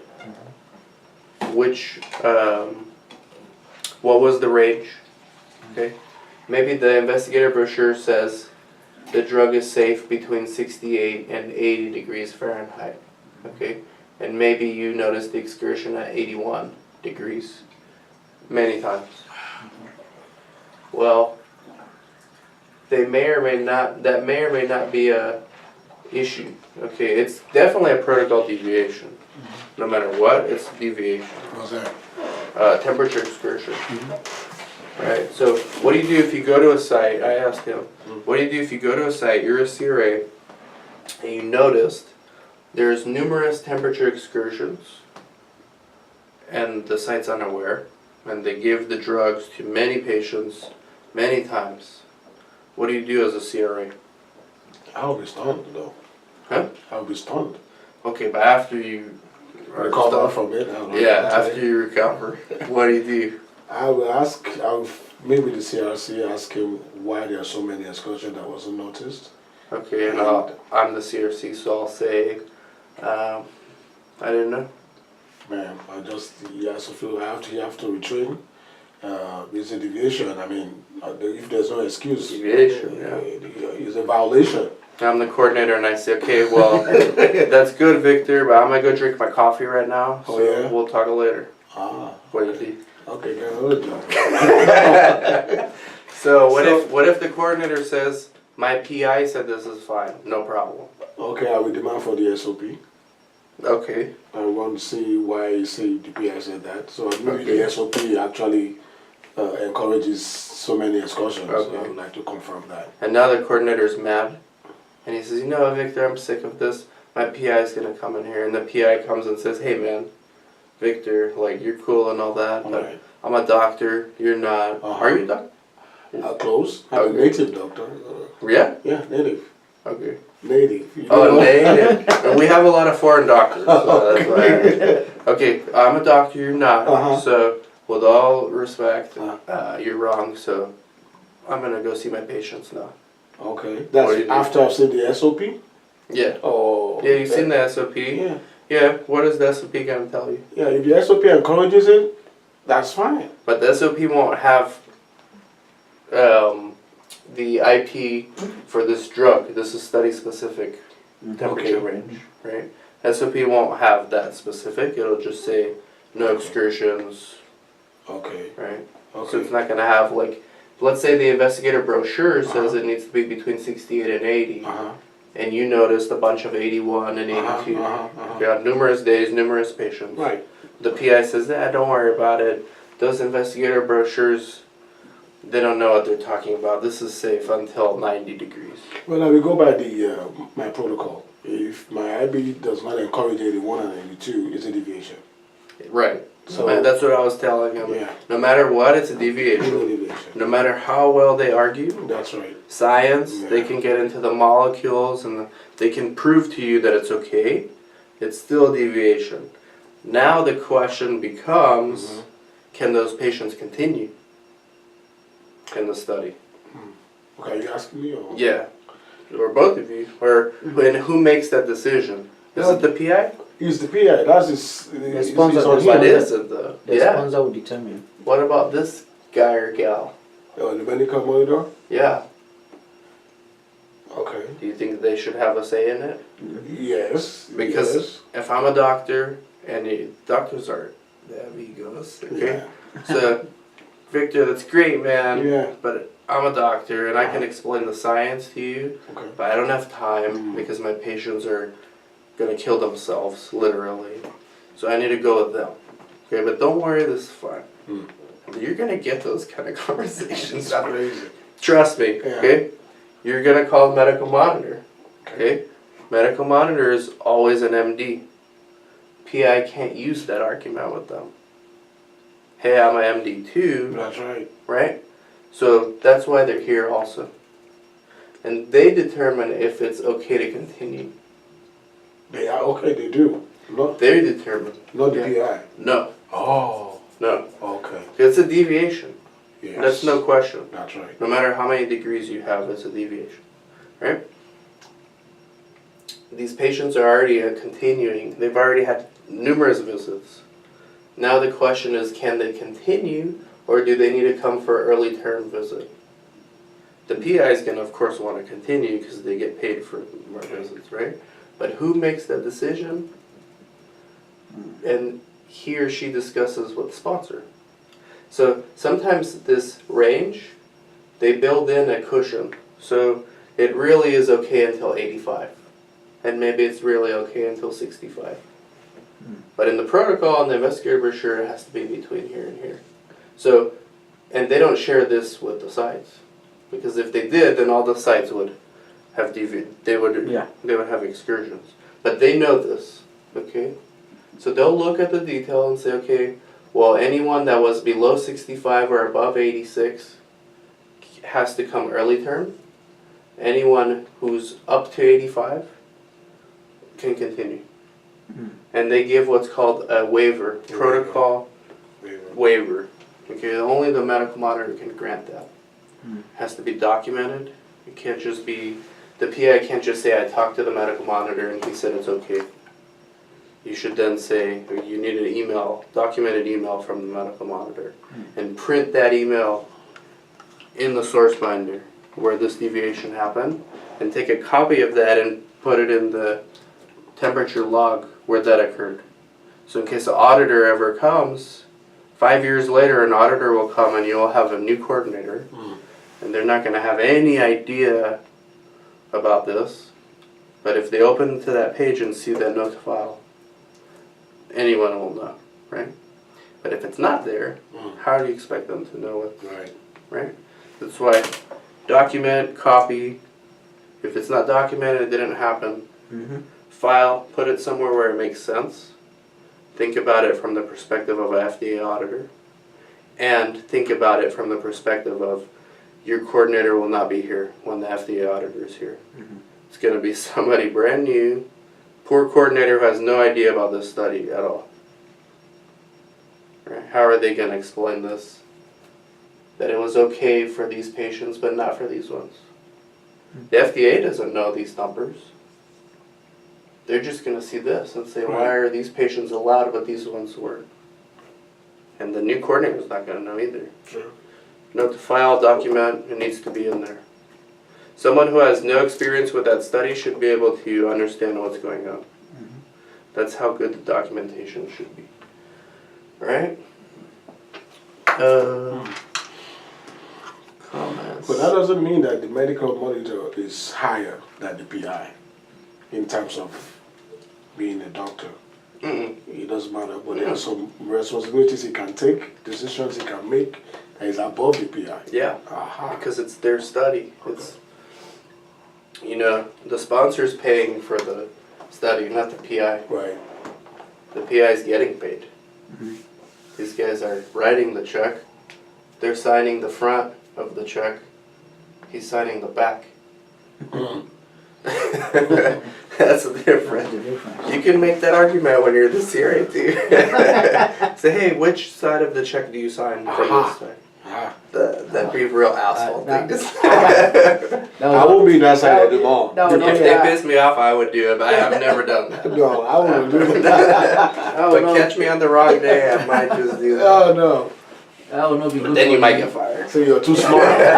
You're too smart, okay? Yeah, because if that PI is important for that sponsor. Yeah. You know, some of these PIs go speak for the sponsors.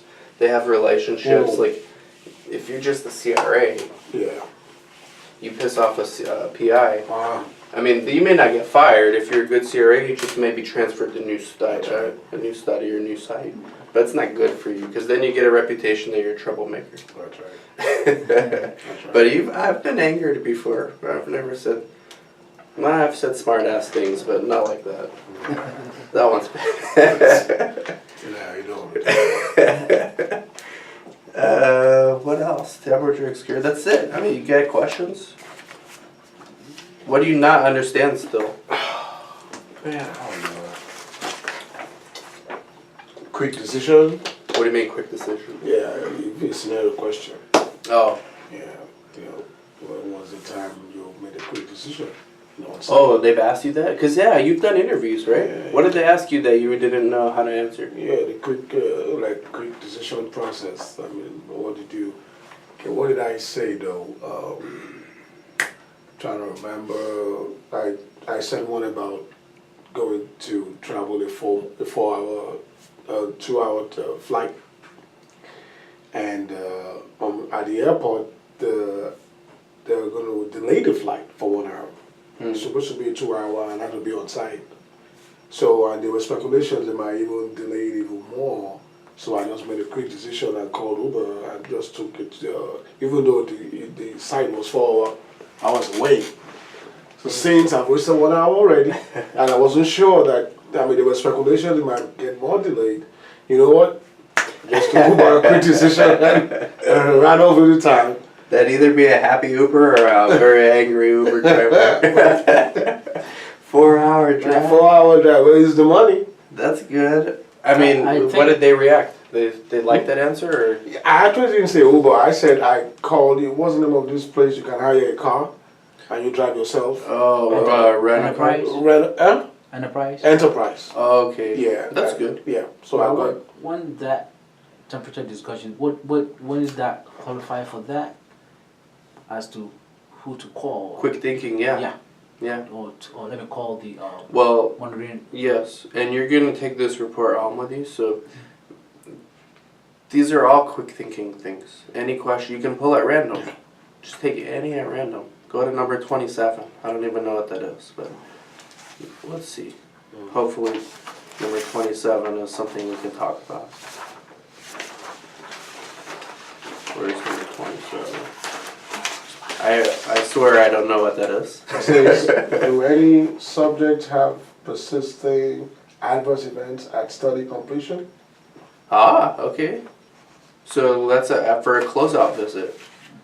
You know, you've got to make sure at the closeout visit, you as a CRA, you got to make sure that so you have that database lock, Yeah. right? Interim data analysis. So at a closeout visit, you're closing it all. Everything. All queries need to be finalized. So AEs need to either be resolved, they have to have an end date, or it's ongoing.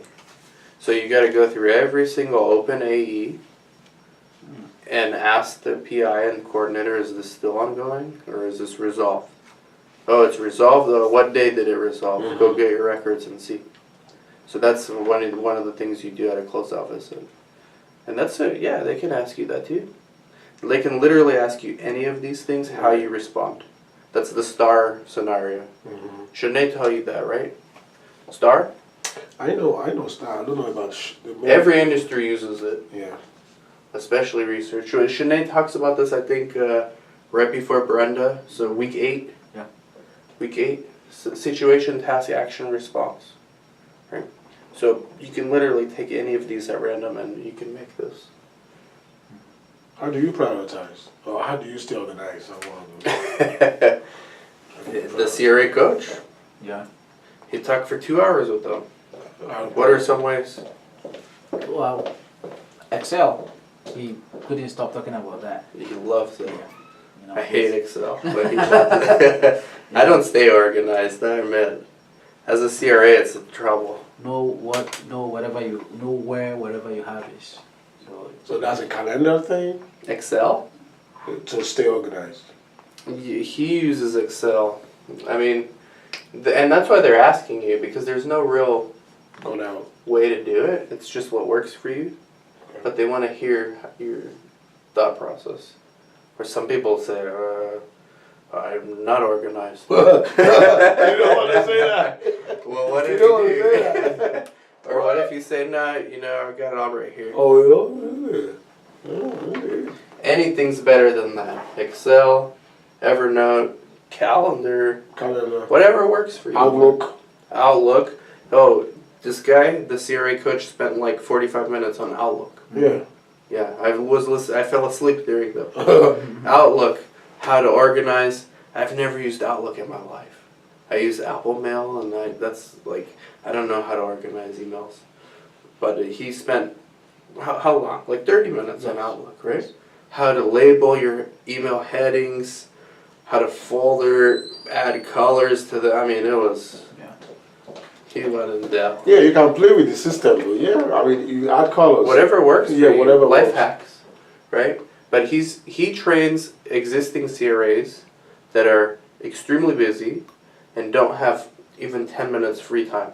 So those things actually help, right? If you learn how to use Outlook and it saves you an hour a day, that's big. That's huge. Or if an Excel tracker can help save you 30 minutes each time you look at regulatory, that's great. And instead of sleeping on the plane, you can write your report. You can write your report on the plane. He said that, right? Yeah. The guy's crazy. The guy's crazy. Yeah. But CRA, no joke. I mean, that's one of the toughest jobs I think you can. Those CRAs that go on site, Yeah. not in-house. Not in-house CRAs. In-house CRAs are not even. I don't know why they're called CRAs, but I guess it's like a junior CRA. Right. But when I say CRAs, I'm talking like the ones that go out. Yeah. That's tough, and I'm trying to interview someone who's a mother that's a full-time CRA, because there's a lot of them. I don't know how they do it, like with newborns. And yeah, they have a husband, but some don't. No idea. I couldn't even do it on my own. They can afford nannies. Okay, yeah. It's still tough emotionally. Emotionally? I don't think You're away from your kids for like most of the time. It's not easy. I have Hats off to the women mother try. series. They do. Yeah.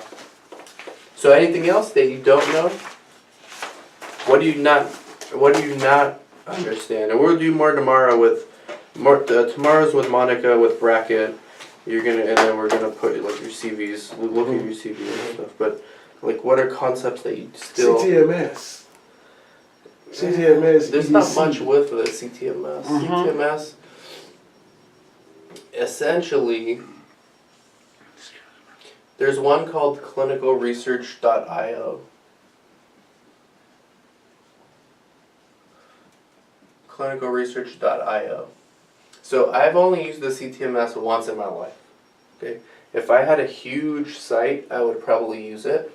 I think we're going to start using it for my CRO just to keep track of everything. But all a CTMS is, it has the studies.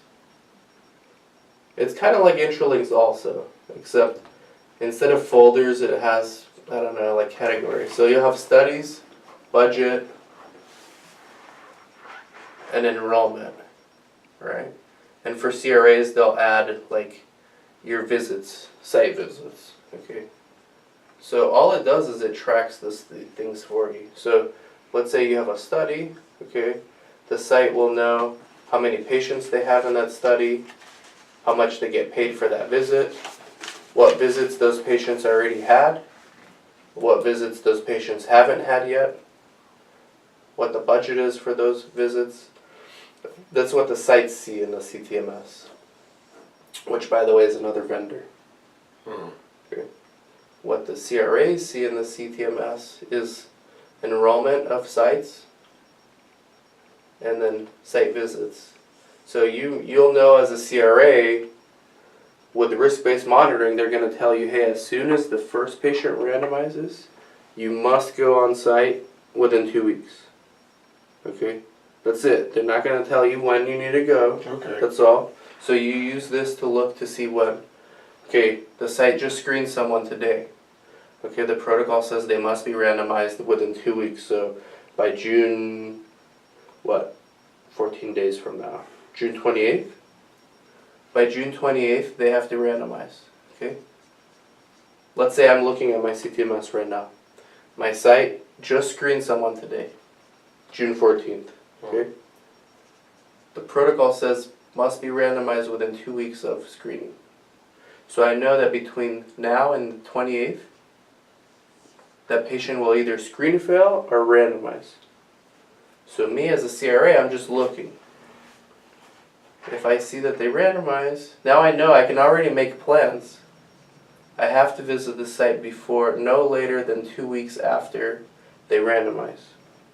So if they randomize at June 28th, which is the maximum day they can randomize, my maximum day would be July 13th, right? Somewhere around that. You would look at a calendar. This is when the latest I can go visit that site if the patient randomizes. And you do this for every subject. And then you follow your monitoring plan after that. So if they say, okay, this patient randomized, then you go out, okay, now you just track the visits, and you say, okay, every 6 weeks you go make a new visit at the site. So then it becomes easier. You just plan every 6 weeks.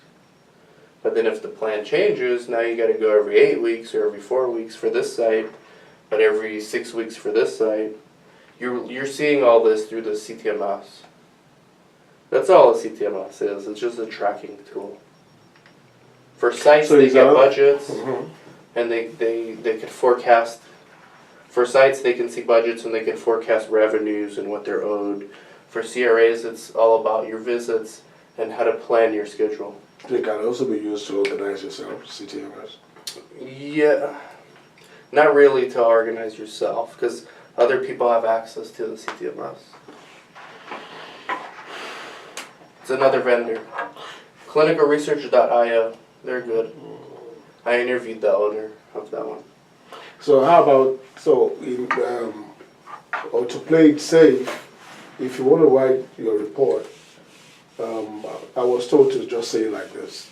You are always given a template Yeah, you're given a template just like that. Yeah, to write your report. Yeah. Office template. That's it. So there's a report. There's the report that you have. Yeah. So there's SSV, there's SIV, there's IMV, and there's closeout. I heard there's a new one now. Pre-audit. Yeah. There's also like if you know the site's gonna get audited, you'll make like a special visit, right? But these are the most common. Yeah. So each one you'll have a confirmation letter, a report, and a follow-up letter. Okay. These two go to the site. All three go to the sponsor and the TMF. Okay. Confirmation letter before you visit. That's right. Within a week, no more and no less than a week. You report within 5 days max of your visit. I do mine the same day. And then your follow-up letter after your final report has been approved. Then the follow-up letter. For each time, for all of these, it's the same thing. And you have template for each visit and each report. So that's an interim monitoring visit template. The SSV template looks the same, but some of the stuff is different. Like the topics are different because there's no enrollment, right? There's no AEs yet. It's more about the equipment and right. So the questions are different, but the report's pretty much the same concept. PI oversight. This is what you write, but do you transfer it to the template, or this is the template? When you do the report, you will. Some CRAs print it like you are and do it by hand and then type it later. Yeah. But when you submit it, it's typed. And in the comments, you never write I did. I met with PI. You write the CRA met with PI. You don't say I, me. You said the CRA. That's just one of the industry formalities that they do. So, confirmation letter, report, follow-up letter. That's the only things you'll ever. And then you have expense reports, which is pretty much your incidentals and stuff. What else? What else do you guys not know? I think you know enough to be dangerous. Yeah. I would like us to review the resume, what Julie sent. That's tomorrow. We do all that. Yeah, because after you do the bracket, we're gonna put the bracket in there. It'll be good. The only thing we don't do much of is CTMS in the academy, and that's because I don't really use it. But you need it, right? I'm starting to almost need it now with the CRO. Yeah. If I had a huge site, I would use it. They're good for that. But my sites are small, so each person, like Monica or Chris, they manage their own. So you asked us in the interview, have you used the CTMS before? What do you say? Well, I would get familiar with some on Google, like CTMS. Okay. You can even download some. Like. How about if I say no? I would rather you say Interlinks was our CTMS. Because you can use Interlinks, you can design it to serve as a CTMS. So you have to explain it, but I don't know. Interlinks, what's that? Everyone knows Interlinks. Okay. Yeah. And rather it's safe, doesn't it? Most know Interlinks, not all, but most. So it's a big vendor. Yeah. Yeah, they've been around for decades in this industry. I've said Interlinks, like I've been asked that question too in interviews where I just tell them Interlinks. Right, and that's why, Yeah, but for your sake, go look up some. These are the CTMS is Clinical Trial Management System. Okay, clinicalresearch.io. I haven't played around with it, but I interviewed the owner. There's a common one. There's this common type of CTMS. It starts with a D. Some CROs have their own. They develop their own. And it includes like a chat room for the CRAs to, like Slack. You know how we use Slack at the academy? Yeah. You can tell them to use Slack too, like internal communication. Right. Because a lot of CROs are starting to use that now too, so they're moving from this. Just play around with some.